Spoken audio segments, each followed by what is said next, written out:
Look, I have to ask, your legs? You've seen films, haven't you? You know, where ghosts walk through walls and other man-made things. Yeah, of course. Yet somehow they're still able to walk around on upstairs levels. Doesn't really make sense, does it?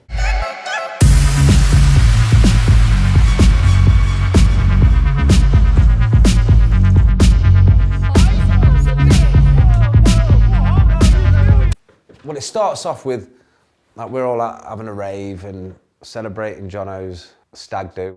And I'm dancing with a girl, Amber, who we later find on the way home. She's on a night out with a boyfriend. Those two are getting into loads of arguments and bickering. Why are you saying it like that? I'm not saying anything. I bump into this guy called Lee, who they have a lot of like chemistry between them. Hello again. Yeah, let me... From then on, it becomes interactive and you get to choose different routes and paths that my character takes.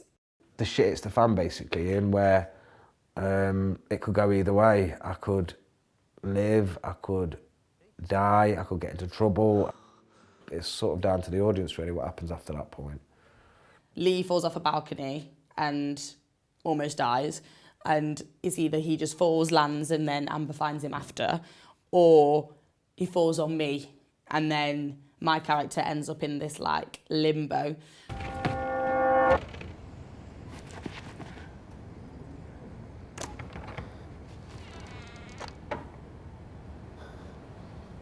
Can you see me, dear? You need to step away from there. You can't see him, but the man who just did this to you is right here with the hotel manager. Stay away from me. That's good, just stay there.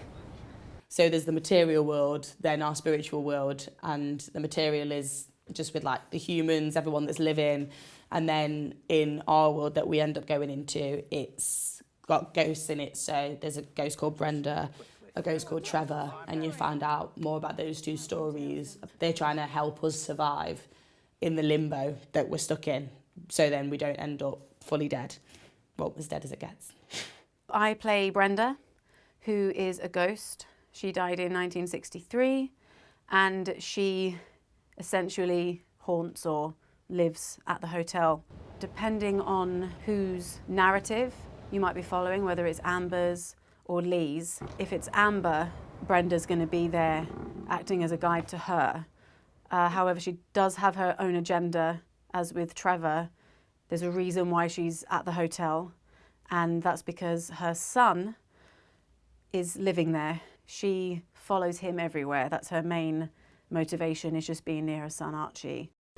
So Trevor is somebody who was murdered in 1984,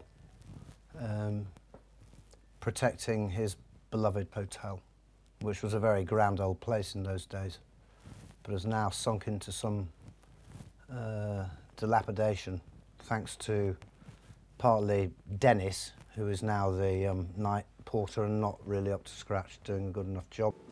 Why is that? Why is that doing that? It's Dennis, the night porter. And I'm furious about this, and I'm on the other side and unable to do anything about it. But somebody, when they're unconscious to the material world, but the heart's still beating, they can see the spirit world, and they can also help in the spirit world because they can move things. So the disaster outside the hotel is very good news as far as I'm concerned, because this guy can help me out. Is this... Am I dead? Lucky for you, not quite.